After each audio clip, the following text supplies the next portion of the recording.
Hey, Grace Family Men. Pastor Jeff asked me to do a little 2 to 3 minute video commenting on the topic of our Bible study in the men's ministry each week.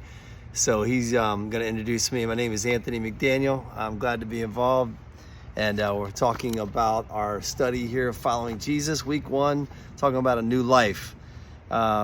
This whole book is called Following Jesus. You know, somewhere along your Christian life, you may have been encouraged to respond to a prayer for salvation, or maybe walk down the aisle, and all those things are good. But really that kind of evolved in, the 17th century. Methodist churches began to use people responding to a call to accept Christ or to follow Christ.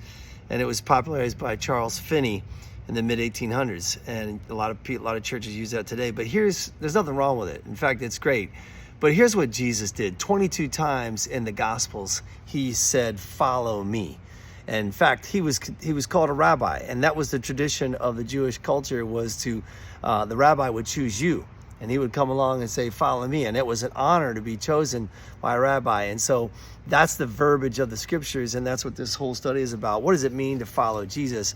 And so some things you might want to talk about at your table is that when Jesus says to follow him, what does that mean? Well, a couple of things. That it's a new priority. It's a new focus for your life.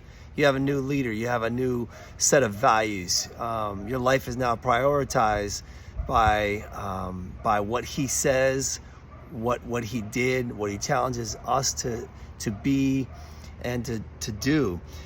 His call is immediate.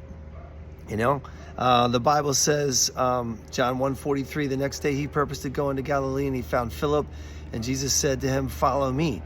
John 12:26 says, "If anyone serves me, he must follow me, and where I am, there my servant will be also. If anyone serves me, the Father will honor him."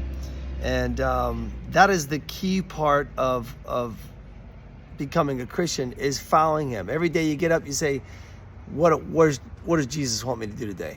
What kind of words should come out of my mouth? So new priorities, a new focus come with that. His call is immediate. Thirdly, there's a level of urgency with that. Jesus said to him, "Follow me and allow the dead to bury their own dead." Now, these are some tough scriptures. He was really talking about let the spiritually dead bury the spiritually dead. And there was an immediacy, there was an urgency there. Later on, he talks to tax collector, who was Matthew, and he said, "Follow me," and he got up and followed him. So there's some urgency to it. There's a death to the old life. You have to make a commitment to leave the old things behind and start a new life.